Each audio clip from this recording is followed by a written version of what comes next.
It's good that you're here, that you came to listen to me. My name is Paweł Łoziński. I'm a documentalist, as a director, as DOP and sound guy, and as a producer. I'm supposed to give you a lecture here, allegedly. But lecturing is not my forte, neither in delivering or even listening. So I managed to graduate from only one school. It's a film school, which is very special. I tried to study in different faculties, but I couldn't survive the lectures because they were so boring. So I didn't manage. I dropped out. So I would be really glad if we could make it a dialogue and not a monologue. So if you wanted to learn something during the lecture, if you didn't understand something, if you had any doubts, or if you wanted to get deeper into some of the topics that I mentioned, just raise your hand or raise a voice, and we'll be able to discuss. Oh, we have Krzysztof, my student. Hi.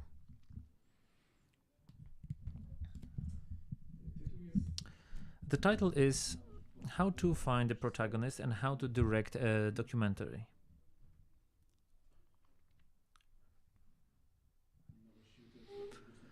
This is a perennial question of every director. What do I want to do to make a movie about? How I want to tell my story, through whom, through which medium? It's a good question to which I have no good answer. I do not have a single answer to that, at least. So what I can do today is to attempt at telling you how I managed to deal with that basic problem of a documentalist. So my suggestion would be that I will give you a speech about. I will talk about a few of my movies from that point of view. How I was looking for a protagonist. Sometimes it was a very complicated process, and sometimes it was very obvious. So that you had an idea that every time you do it differently, depending on the type of the title, of the type of the film, an approach. Sometimes you find on the topic, it's a normal thing. Sometimes you find it, sometimes you don't. So let me start with my first movie that I did when I was still a student, when I was a student at the film school in Łódź. And in the third year, I had this idea, or maybe earlier, I had this idea to perform this, to tell a story, a Polish-Jewish story that would happen during the Second World War, during the Holocaust. So this topic was following for a long time, because in the communist time, when there was still censorship, making movies about Polish-Jewish relations during the war was absolutely censored, and only a single official point of view dominated, which was the following: all good Polish people helped Jews during the war, whereas bad Germans were killing them. That was one point of view which not only I didn't like that, but I knew that it's a lie. It's a propaganda for all of us, that we all so that we all felt so good with ourselves during the communist times in Poland, so that we felt we're a nation of heroes and victims, and we never harmed anybody. Already then, when in the middle of 1980s, or at the end of 1980s, I read two books by Henryk Grynberg. He's a Polish Jew who saved himself in small towns around Warsaw, and he was spared the fate of the majority of Jews. He emigrated to America in 1968, and he stayed there. He was an actor of the Jewish theater in Warsaw, but he was also a writer. I knew his books, and when I was a student, I thought to myself, I said, when I got to the university in 1988, the next year the communists fell, and so censorship disappeared, and you could start to officially start the topic. You could start to look at the complicated nature of Polish-Jewish relationship during the Second World War. I was already, after the books of Grünberg, he was writing in those books about his nightmarishly difficult childhood, which he experienced in the Polish village with his family. As a director, I had a certain doubts. I thought to myself, okay, we have Henryk Grünberg, he's living in America, and so what I'll do now, I make a movie. Grünberg will come to the town where he was born. He will visit it. He will look for the witnesses of things that happened 46 years ago during the war. He will talk to them, and he will learn something more about the history of his mom, his younger brother, and his father. But then I started to feel doubt. Okay, he wrote 2 books about that, in which he quite precisely described what he remembered, what he knows from the relations of his mother, who survived the war, because father and his brother did not survive the war. Maybe he doesn't know too much as the protagonist of a movie. Wouldn't be such a situation in which the protagonist does not have their own private interest in learning about the fate of his family. So knowing his works and basing on I even made an etude based on the Jewish war. There's a story that where a photographer comes to the Jews who are hiding in the forest, and a photographer comes to make photos for his fake Ausweis, and in front of the camera there's a family of Grünberg, and the family ends badly because in my movie, because when the photographer is developing the movies, when he's making blow-ups, the Germans get in, and so we understand that none of the Jews will leave that forest, and they will not get the fake Ausweis or the ID. So I came up with Grünberg, and then I rejected him in my head. I said, without even knowing him, I said, I need to have somebody fresh, somebody who doesn't remember his Holocaust history. And I started to look for somebody who would be somebody like Henryk. It was not simple because there was no internet, no emails. I was looking, you could only call people, but your access to knowledge was limited. I was looking through Jewish communities all around the world. I described what I would like to make a movie about, and I asked them to write to me whether they have a person who would have such conditions, fulfill such conditions. I wanted this to be a Polish, German, Jewish story, and I was looking for a year. I got very weak answers, and I said, okay, if I have nobody instead of Grünberg, maybe I'll try with him. So at the end of the day, my protagonist of the movie, the place of birth, was a literary character. I got him from the literature. He was from the book that he wrote about himself.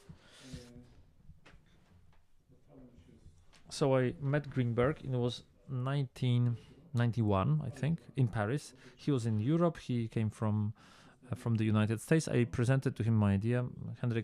Dear Henryk, there's such an idea that you go to Dobre, to Radoszyny, where you come from, where you were born, that you look for the traces of your family. He wasn't thrilled by this idea. He said, you know what? I was a young boy at that time. I was maybe 26 years old. The situation... We had a certain common friends, but he thought that it's not really serious, and he rejected this initially. But then he sort of thought that over, and after a few weeks, he came back to me with an answer. This time it was positive. You know what? If you're so into that, I do have an interest to look for traces of what happened to my family. So maybe yes, we agree that I'll come and we'll make that movie. And this is how it happened. I'll show you a part of that movie.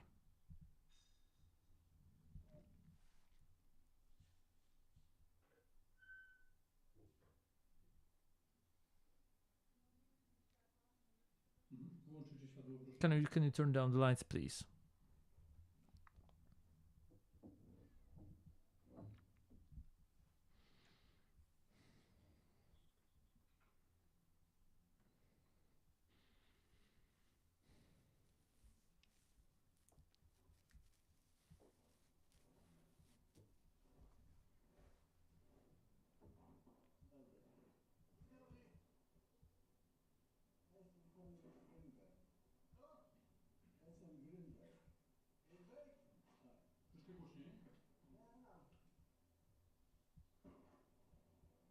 Ja jestem syna Grana. Ty? Znałem was wszystkich. Paweł przychodził do mnie pod okno, dałem wam jeść. Przychodził. Nie pan pamięta, jak byłem mały? Pamiętam, jak mam 80 lat. Pamiętam. Przychodziłem tu z ojcem czasem? Z ojcem jeszcze ja nic nie wiedziałem tutaj, to samego ojca. Ten młodszy brat, ten, co miał 2 lata, to wiadomie przy niego rozstrzelał ten Stein. Tak. Pan jest pewien, że to był mój brat? No, pan, to wszystkośmy wiedzieli. No, tam nie ja sam byłem, bo było parę ludzi. No teraz będzie na rynku, a to się wiedzieli, że to jest Abrama syn. Mały taki chłopczyk, ładnie wyglądał. Patrzeć, już tak z boku patrzę, a on prowadził go tak przed sobą. Szedł tak przed nim to dziecię, ładnie biegnie, później tak go wprowadził to podwórze, to koło tego sądu, co tam jest teraz. I tam on na tych śmietnikach rozstrzelał jednego. On wyprowadzał tam i rozstrzeliwał. No i prawdziwie, już tak z boku spojrzeli, no to on, to dziecko tak szło, tak przed nim. Później się jeszcze obejrzało tak na niego, jak się obejrzało, no już odkręciło, a on napisał. Kropnie go zabił. Widział pan strzał, tak? No, nacisnął, no przecież... Widział pan, jak to się stało? No to tak było, tak jak tutaj nie wziąłem z tego kopca, tylko kopca wziąłem. I specjalnieśmy patrzyli tam, zobaczyli jak to się tam tego.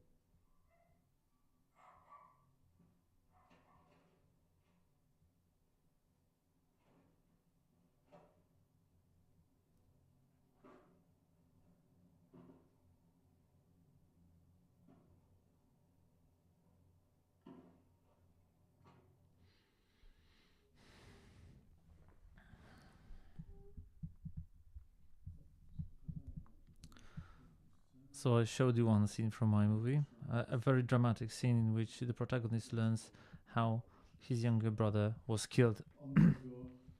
He didn't know that. He knew that his brother didn't survive the war, but he didn't know the details. He didn't know who killed him.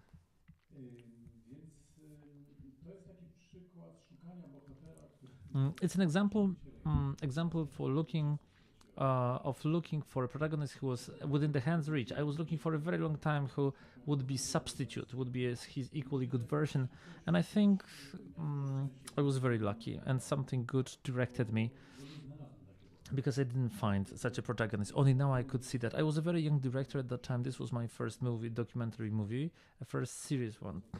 It occurred to be pretty serious after all, and I didn't even realize at that time that I have no chance to find a better Greenberg, because Greenberg had all the advantages of a good protagonist. He looked good. He spoke very good Polish, so his contact with protagonist was like with other characters in the movie was perfect. He was very intelligent. His story was complicated enough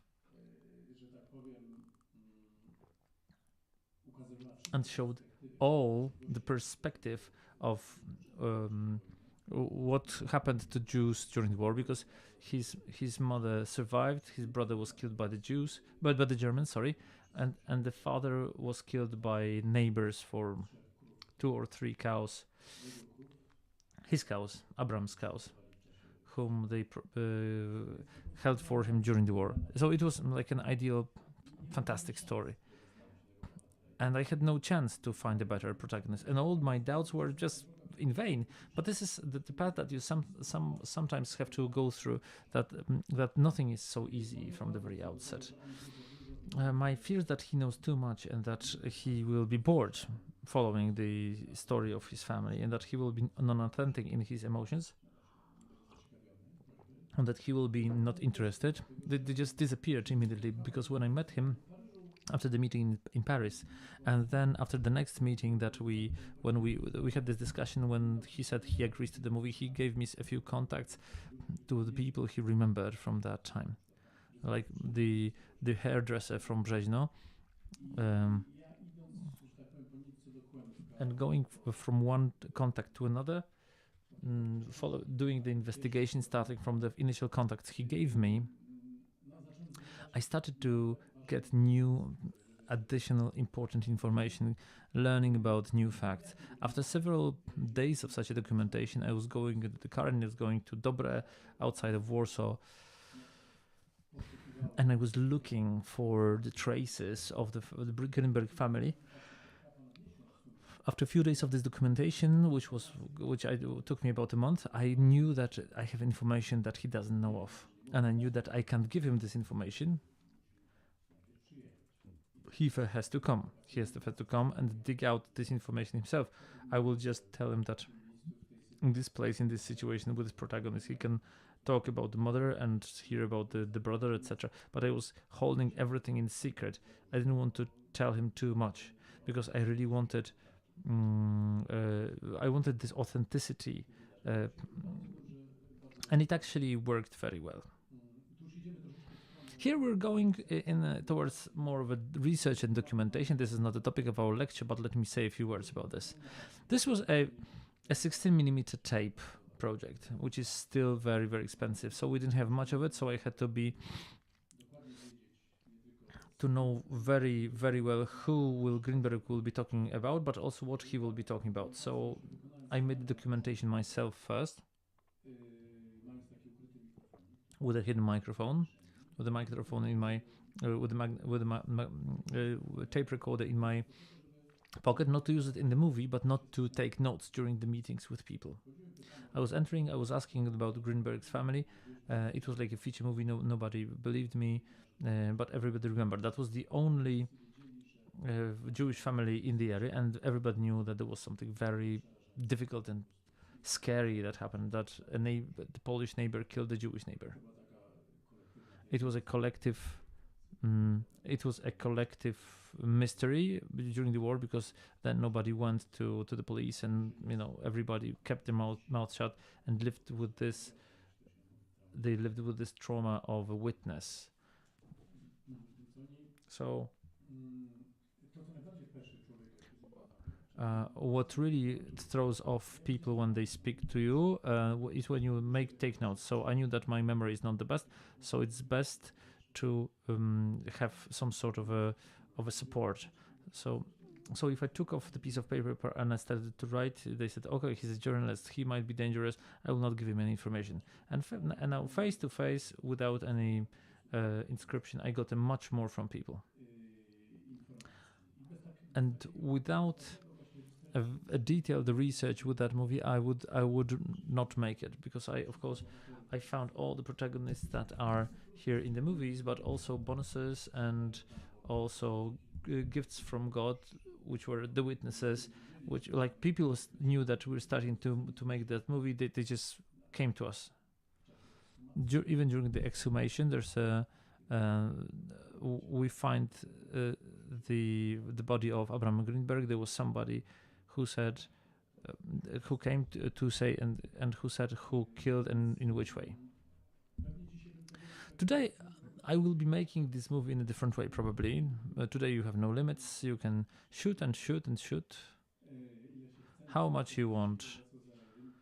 You get digital like zeros and ones getting on the digital cards, and you can rewrite it and record more and more and more. Andrzej Reinhardt had a 16mm camera BL, and I was holding the camera, and I was sort of turning this camera on and off, and he was very, very angry with me, but I had to be very careful about the amount of tape we could have. I knew at all times what information that this witness have and what Greenberg should get out of him. In short, that's how I was looking for a protagonist in a movie, the place of origin, the place of birth. He was a person, he was an author of the books. Do you have any questions to that movie or to this story?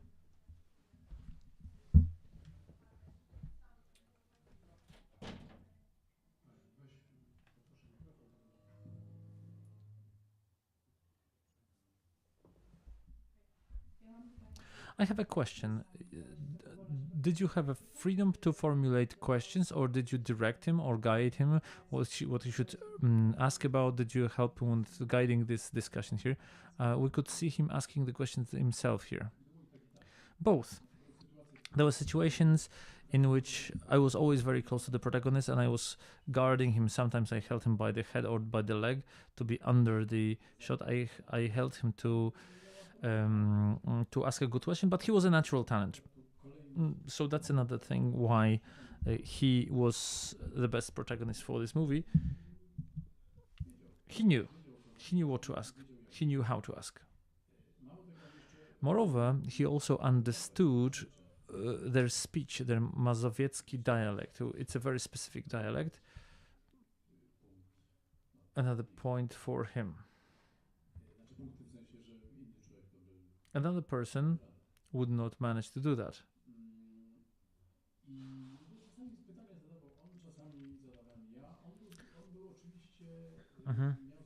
Of course, he had his priorities.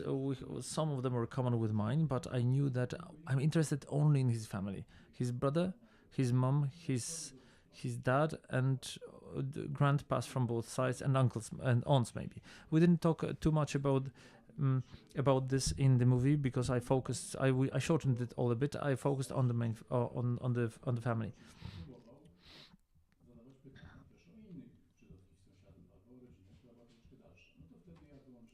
And when he was asking about the sort of some more distant relatives or friends, etc., so and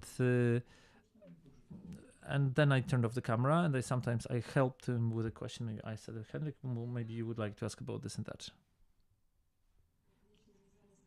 Not related to this project, but have you ever had a chance during the realization that this protagonist does not carry the story? What about such a situation? I never had a situation that I would bet on someone and they disillusioned me or they let me down. But I had a group protagonist within my next films, and then I got those that were most interesting ones, and then we rejected those that were weaker. But I was pretty lucky because nobody pulled out during the making of a movie. Nobody said no. Apart from that, I didn't do many movies about individuals. I made maybe 3 movies. I made Birthplace. I made a story to which I will move on to right now. And I made a movie, The Father and the Son, with 2 protagonists. And they're going... you wanted to ask a question.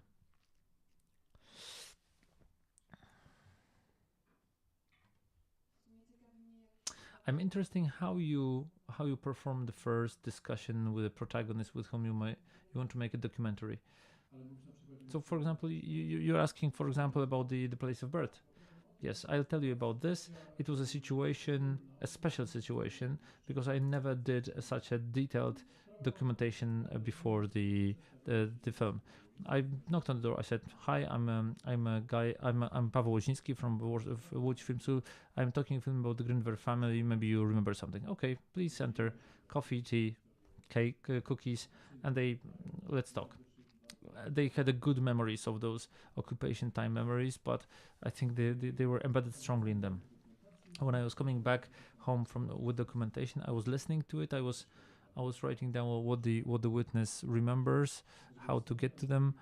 It was important because we were surprising people. They said, "Will we ever come back?" They said, "Mr. Grunberg, will he come?" I said, "Maybe," because I was not sure whether he will come. But when we came and we were knocking on the door, and then we were sort of acting by surprise. And that was a normal and obvious. Nobody in villages or in the country had phones, and we also wanted them not to be prepared to our coming. They wouldn't be, well dressed and prepared and artificial. I wanted things to be real. To meet, in the barn or in the farmhouse, in the field, and for them to look as they would look normally. And about the protagonist, how did you convince him? Here I was lucky because he put at the stake the participation in the movies and learn something, and maybe give the proper burial to his father, which was for him a problem throughout his life. He wrote a short story, The Crew Antigone, when he went to this place where he felt that his father was buried, his remains were buried, and he wanted to learn something more, and he was chased away from there. It followed him, it nagged him as a thing he didn't formally complete. So he put at a stake on the other hand, there was a lot of fear and a lot of doubt whether he should expose himself to confront after the years. He was my age, more or less. He was maybe 56 years when we did that. It was a difficult decision, a very difficult decision. And I'm full of respect that he finally decided to follow me. He actually got a lot of good things for himself from the movie. We gave him the whole soundtrack of the movie, so he could write a song. He could write a book called. I don't remember the name of this book, but he used the recordings of discussions we had with the peasants. The parts are in the movie, but he went quite wider with the discussions about other members of his family.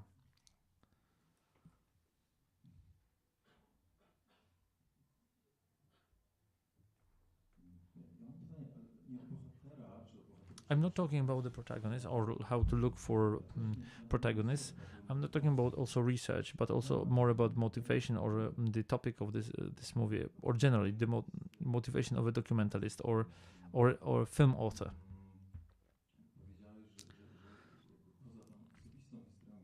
You said that apart from the personal story of Grunberg, you were interested in the communist myth about Polish-Jewish relations. Yes, I wanted to sort of clean it from the lie. Yes, but I understand this is not about the mystification. It's about personal emotion. So of course I don't want. My question is the following. What are you opening with this book? One of the French writers, I don't remember which one, said that a novel is a truth walking. Yes, is a mirror walking along the road.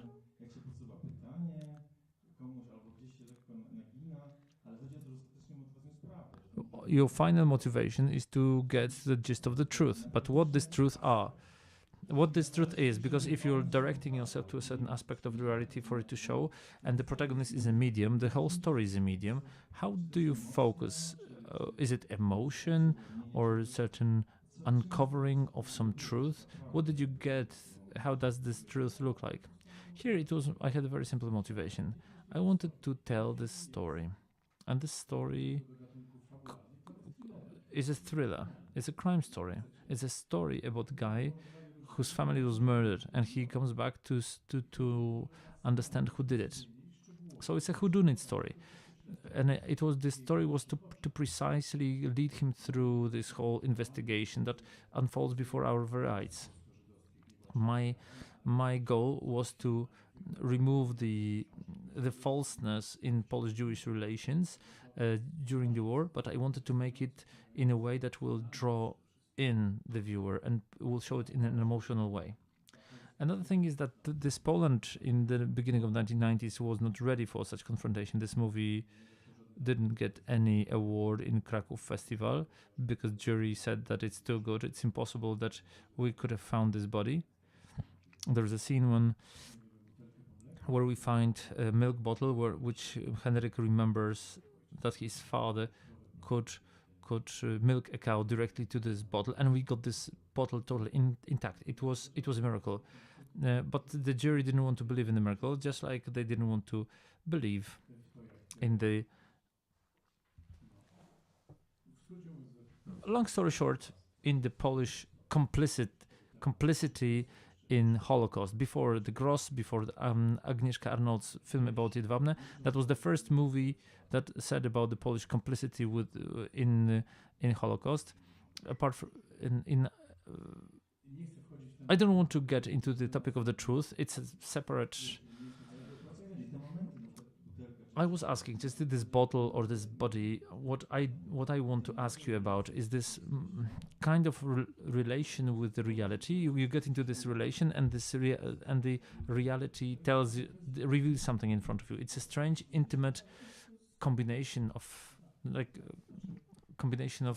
situations. But this is very simple. You take a protagonist, you tell them to come to a place and talk to this guy, to that guy, to this lady and that lady, and then you make a story out of it. This is very simple, and suddenly the past gets revealed. People start to remember things. There was no internet, so they were not afraid that it will be somewhere on YouTube or Facebook or anywhere, and we just in case didn't warn them about our coming. The peasants, the farmers are sitting at home. There's not much to do. And so we were sure that there will be someone around, and I was right. You understand? But you have to create the conditions. You have to prepare it for yourself. You have to have a very precise plan and the script, and I had it because I spent a lot of time for the research. And now I will show you a film where I spent a lot of time on the research too, but it was a research of a different kind.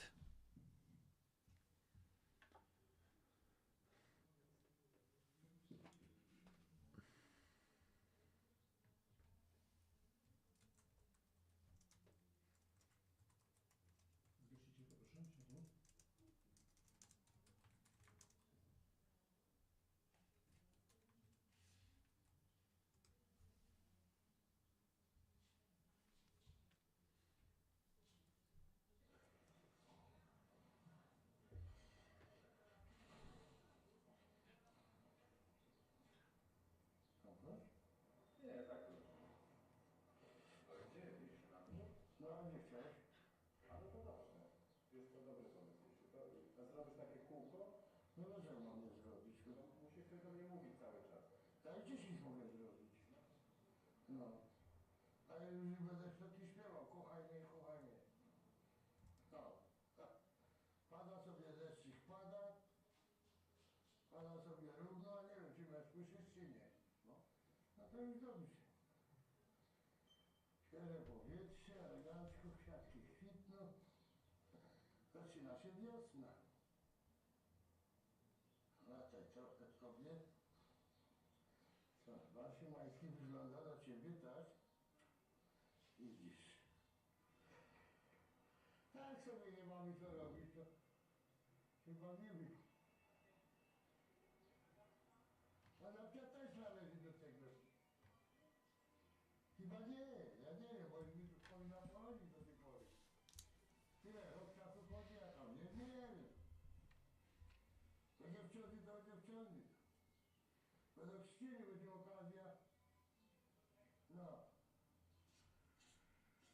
Co przychodzi, to się mówi dzień dobry, wręcza się kwiatki mężowi, a nie tego, co? Chodź no tutaj. To nie gdzie uciekasz? I tak już jesteś poświęcona. Chodź no tutaj, że skur. Słyszysz? Chodź no, że tutaj. Słyszysz? Ania! Ania! Chodź no tutaj. Chodź no tutaj, no. Słyszałaś?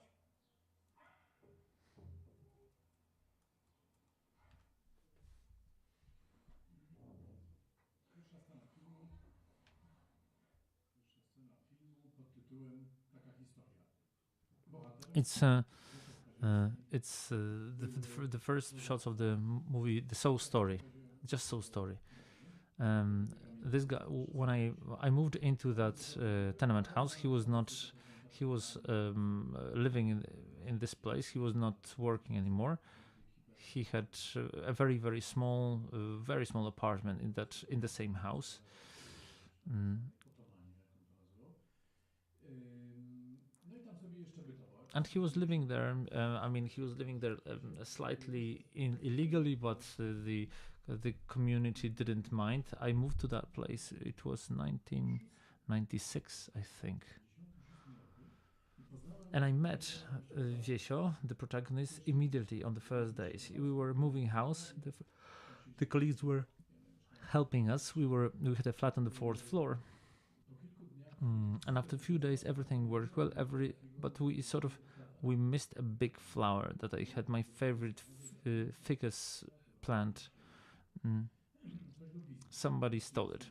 Probably it was left outside, and we forgot to get it to my flat. And a few days later, I was coming back home, and I was looking around, and I can see that there's a I can see in the window on the ground floor. I think it looks like my plant. It's impossible. So I said, okay, let me knock on the door. So I knocked on the door. Wiesio opened the door. I said, hello, hi. I said, I'm looking across. I can see my plant in his room. Listen, we have a problem. I said, what sort of problem? I said, the problem is that you have my flower. I said, is that yours? I said, it's mine. Oh, come on, he said. Oh, you didn't treat it well. It was in such a horrible condition. In order to bring it to culture, I spent 2 days with this flower. I had to change the earth, the ground. We had to straighten it up so that And I said, nevertheless, I'm very grateful, but I would like to get my flower back. And I got all angry that he will be stealing me. And he said, oh, no problem, but just please take care of it, okay? And that's how our friendship started. Very quickly, we became friends. I called him Wiesio, he called me Pawcio. And we were sitting together outside. Like Wiesio said in the first scene, we have nothing to do, so we're just having fun, sitting around and talking. And somebody said, what a fantastic protagonist he is. If I had a camera that has the TV quality camera, because we were making TV programs at that time. Of course, I wouldn't afford to rent to get a Betacam, or there was no access to that. If you started a movie without a budget, so I held it at the back of my head. I was doing other stuff. I had in the back of my head. I decided I will make a movie about Wiesław. Meanwhile, my father was making a movie, Everything Can Happen. There was a film about a boy who's driving around the park on a scooter. One of the protagonists of that movie is Wiesław. My father asked me. I asked him to get interesting people to the park, concerning the truth of documentaries. I got him several homeless people from the central station in Warsaw. And I brought him Wiesio. And I made it on purpose. I thought, let's see if I have a good intuition. Let's see if he will work well in this film discussion with my brother Tomasz, who was featured in that movie. And it worked fantastically. He dressed in his best clothes. He went to the hairdressers. Mr. Szymański, I think, cut his hair.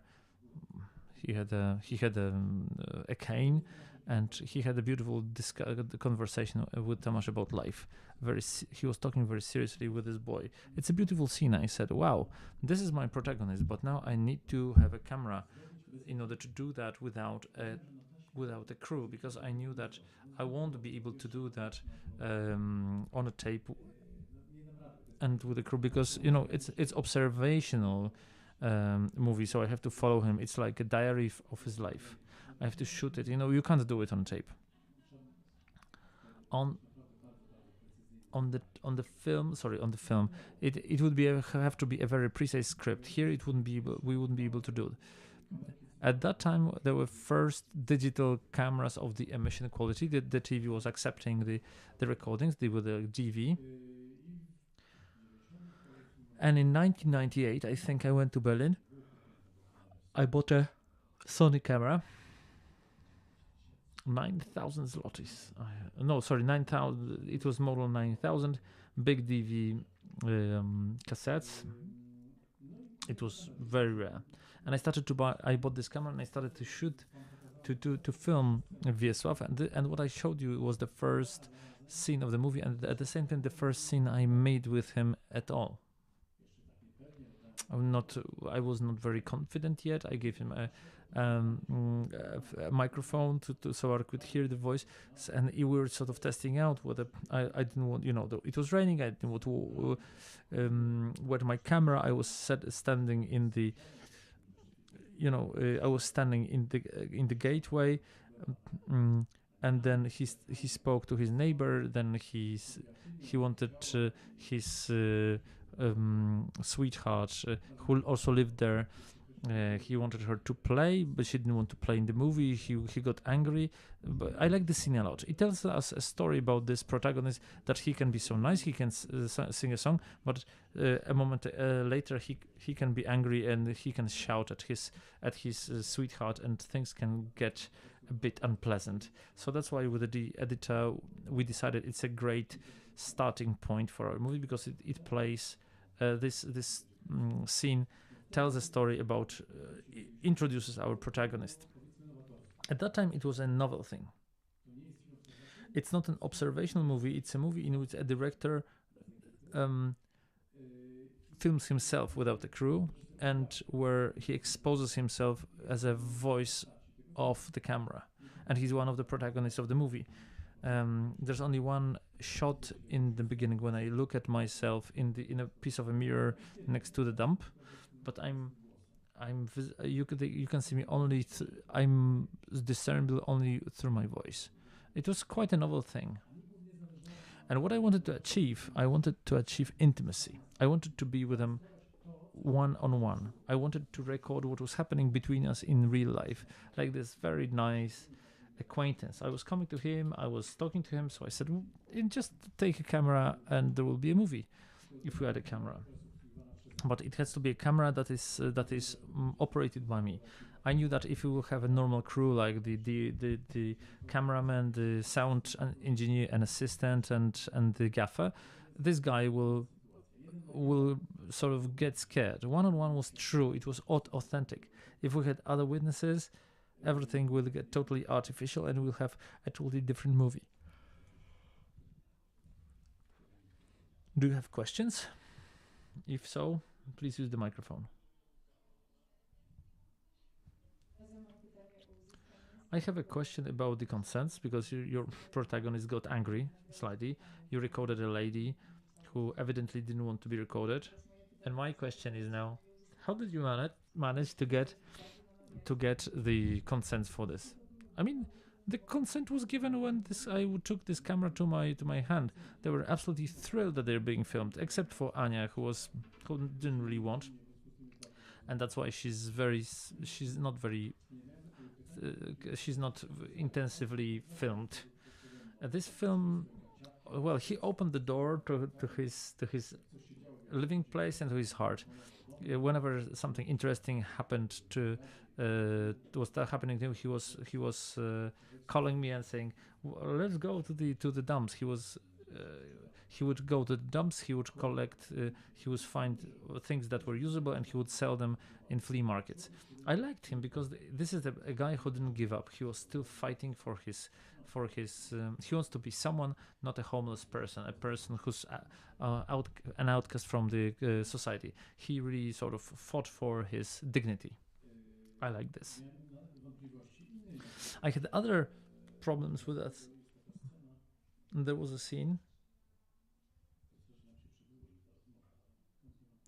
I would like to show you the scene, even though our meeting might get prolonged a bit. I don't think you've seen it.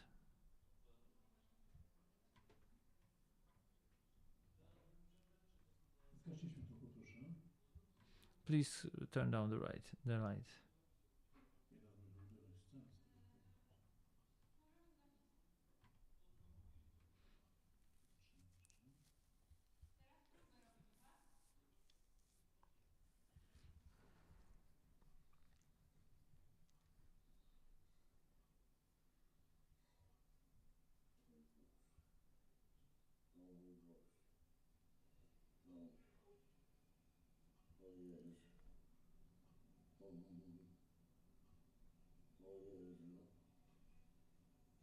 Czekaj, dobra,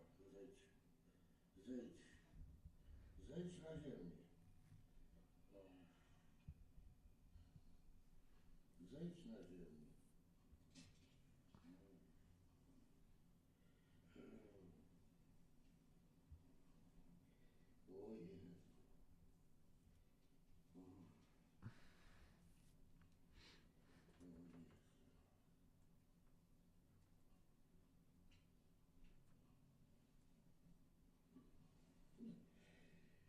O Jezu.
Bohaterca, chodź tu.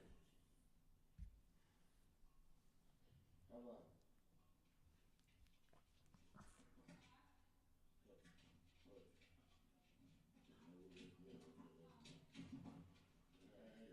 Nie wejdzie.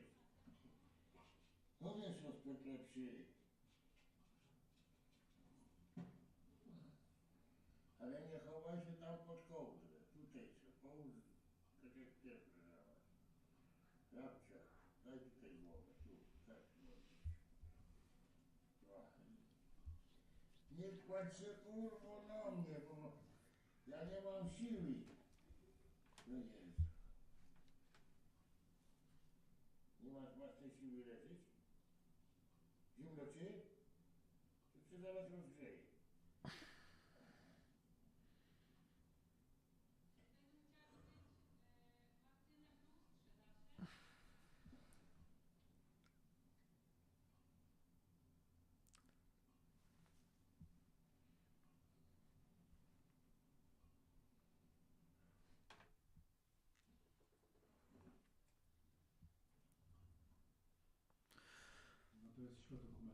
So that's the power of the document.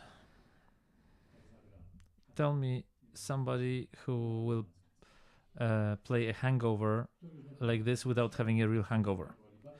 So I was knocking on the Viesio's door. On the day before that there was a libation, and I said I will not film people who will are getting drunk. I was more interested in the result of drunkenness, of drinking bouts. I said, I had come in. I sat in front of Wiesio, and he was sitting, poor guy, very, very ill, totally hangover, mal de cheveux. He was calling Jesus. He was drinking milk from a plastic bag. He was calling his dog. A fantastic scene. I knew that it has to make it to the movie. I had this question concerning the consent from the protagonist. Will he be happy that how he was presented? And this decision I had to make myself, because my rule is that I'm not showing the protagonist the movie, the materials of no footage. Even in terms of ready movies, sometimes I show it to them, but in this case, it didn't happen for many reasons and many whirlwinds in Wiesio's life. He saw the movie only on TV. The film got a main award in Kraków, and Andrzej Fidyk was the head of Polish TV. He got me a mission in prime time just after the main news. The film was broadcast, and I knew that Wiesio watched it. I know from my neighbors that Wiesio watched it. So before I asked Wiesio, I asked the guys, what was the reaction? What was the situation?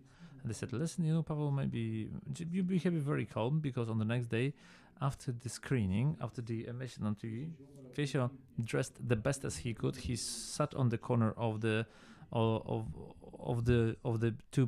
two streets next to Anya, who was selling some sort of things and was receiving congratulations from people. So I said, okay, the director has to judge in his own mind such a cause. I love this guy in the scene. I think he's extremely true, and this scene is not against him. I'm not poking fun at him. I'm not trying to make him horrible. I'm just showing his human side and that he's ill. He has alcohol illness, but I like him as a protagonist.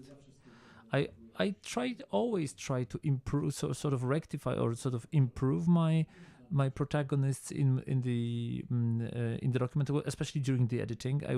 I'm erasing the things that people would not like, and I make them a bit wiser and a bit more pretty than an average footage would show. He was a fantastic.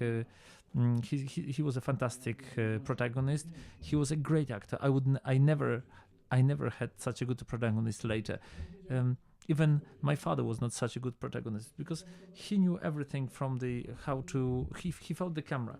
He knew when to look. He knew how to hold discussion, and he knew exactly the tempo. I was following him with the camera, and he didn't play his life to his camera. I was a chronicler of his real life, and when he looked in the camera, well, I didn't organize that, and his eyes have, like his gaze, have real strength. I never met any person like that anymore.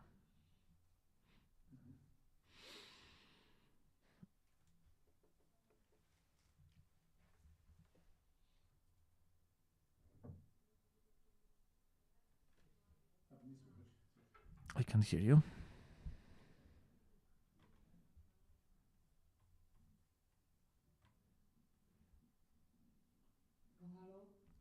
Hello.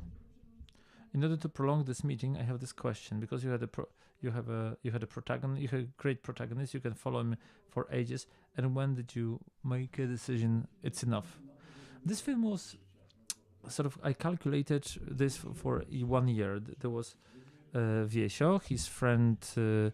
Szymański, a hairdresser, a barber. Who cast himself as an aristocrat. So Wiesio was very simple and plebeian, and the other one cast himself as a very elegant hairdresser. He was boasting about doing hair of some film stars, and he always wanted to show to me that Wiesio is such a simpleton, and and he's such an aristocrat. So I assumed this would be a year of their life. Then I said that the two guys sitting on the bench, talking on the bench, that time flies. So, I'm trying to getting old, and I thought, and I put it in the script that it will be 1 year, and at the end they sit on the bench. 1 year will pass. Nothing will happen of sorts, except for the nice. I put this camera in a good moment because that was the last moment. I started to shoot in spring, and in the summer, both gentlemen started to fall ill. So initially, I will not spoiler the movie for you. I hope you will watch it. In short, the life didn't walk along my script at all. They started to fall ill, and deaths started. I was supposed to film for a year, and I started in the spring and I ended in the winter. And there was not a scene in which these people could sit on a bench at the end of the movie.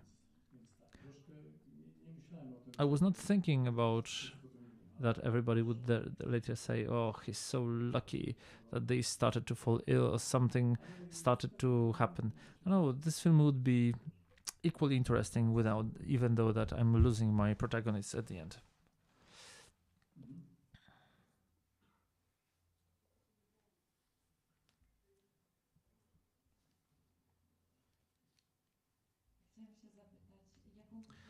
I wanted to ask, which proportion do you use in your work, following the intuition and following a plan for the script?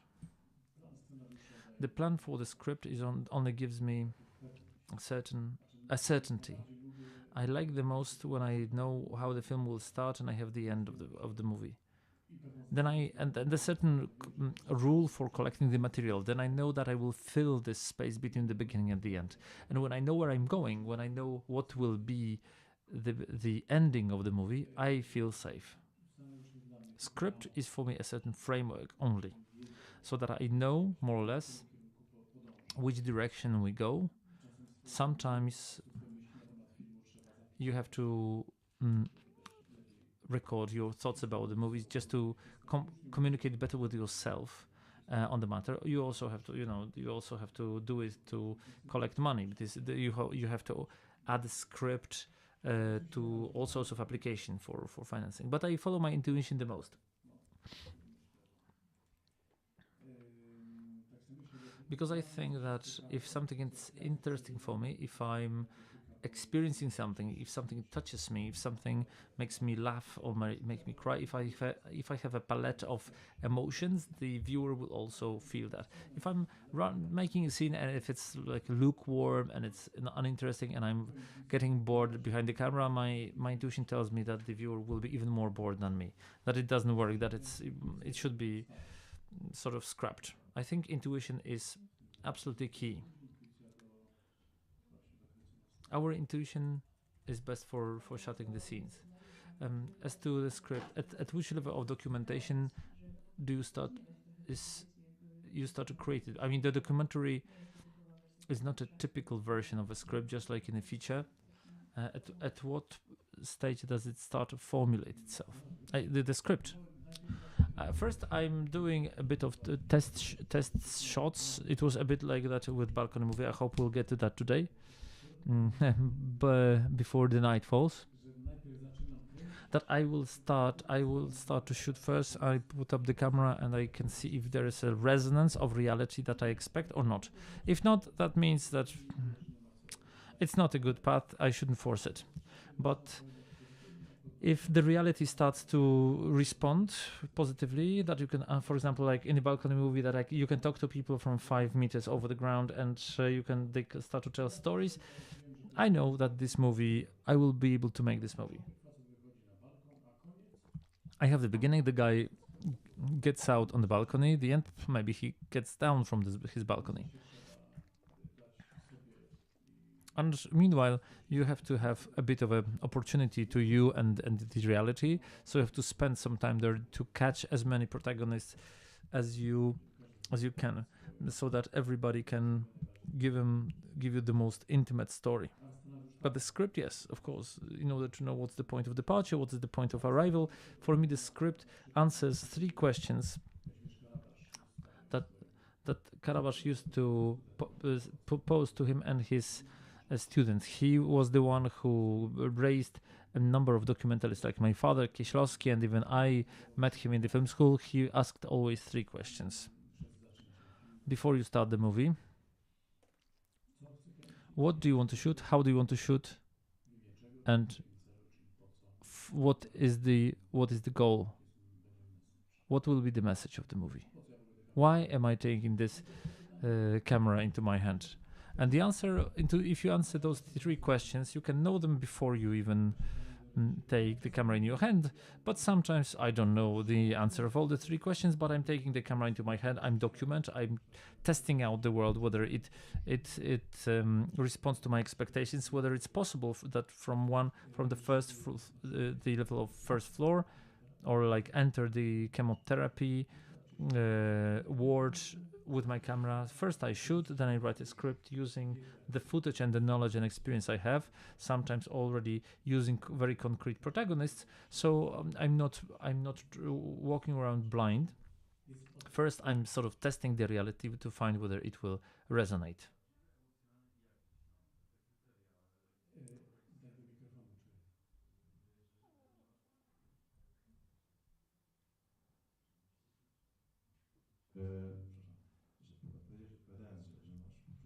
You have the feeling that the reality resonates.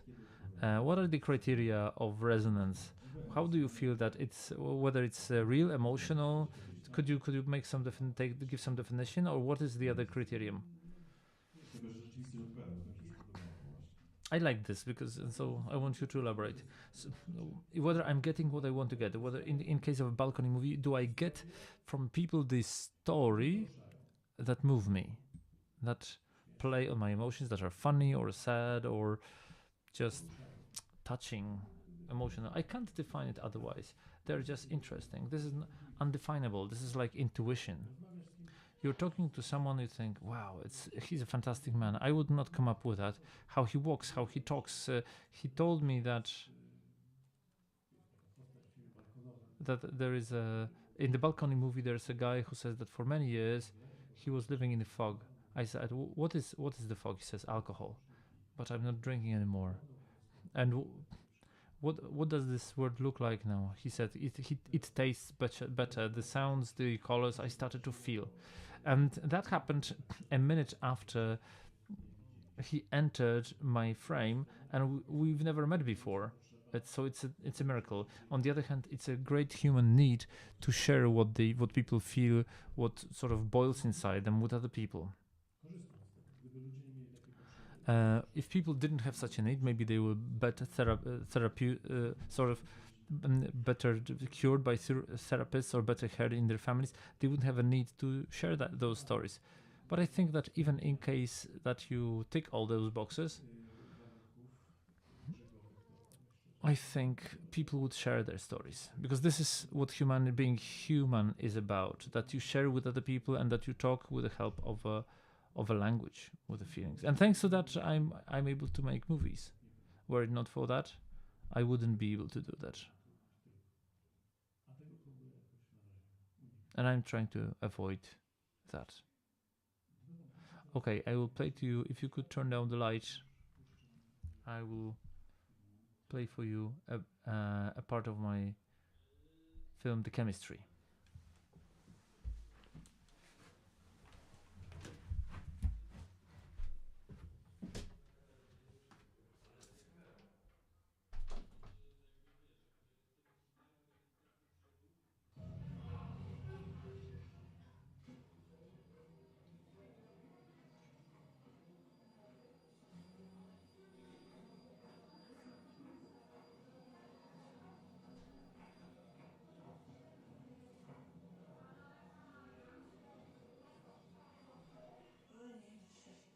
Trzeba się rozebrać. Gorąco, no. Tak. No tak jakby do chusteczce, nie daje rady chodzić teraz w te upały. Ale nie zakładałam, mam Ja się bardzo zniszczył. No. Ja się bardzo zniszczyłem. Nie, nie to nie przeszkadza. Tak? Ale jakie w ogóle Chusteczka. Tak, pani ma chyba takie puste. Ja mogę? Wiesz, kwalifikuje ten szampon?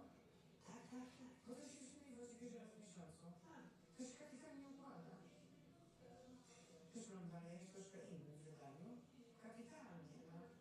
Można sobie zrobić jeszcze chce. Szybko. Wiecie po tej bibliotece jak zwykle, czy nie?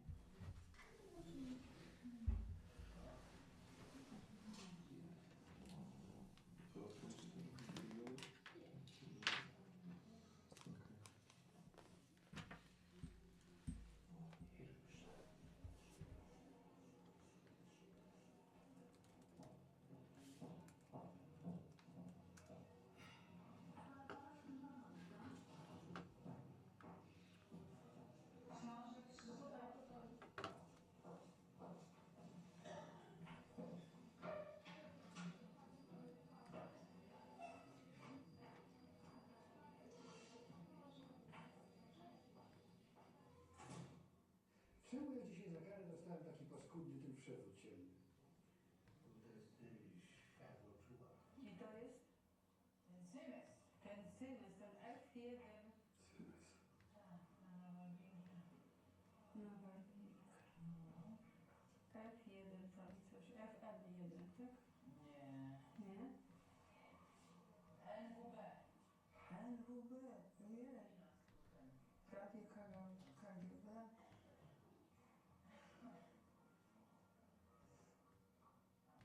No i tak jak powiedział nasz taki przyjaciel, przecież to jest cholerna grypa, którą trzeba pokonać.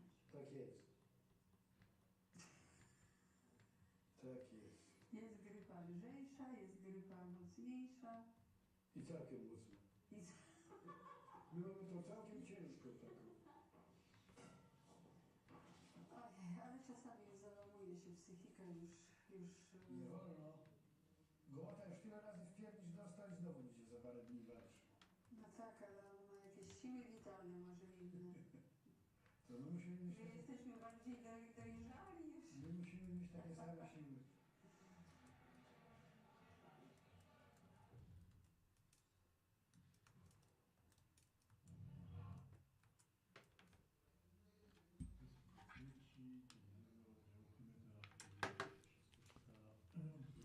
They are the patients of a day chemotherapy day ward in Ursynów.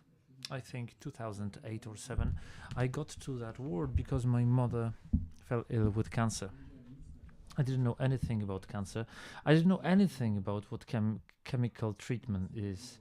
I didn't even imagine that it's an equipment to which you put a human being and you put them into this, like in a sort of a suit, spacesuit, and you put in some sort of a gas inside. Of course, I thought it's quite banal. You come there in the morning, 8 o'clock. They put you on the IV. You wait for half an hour or an hour until the bed is free. There was always too little space there. The patient lies down on the bed or sits on the chair in the corridor. If things get very dense, the nurses, without a word, they give you a package with a chemical compound. They put it inside your AV. They connect it to your IV, and the chemical start to get it into your body, and it takes 2 to 3 hours. So I got there with my mother. She started to apply the chemical treatment, and I was sitting next to her, and I didn't know how to talk to her about this situation. She was very, very sort of locked in her fear, in her pain. We didn't even know how to talk, so we were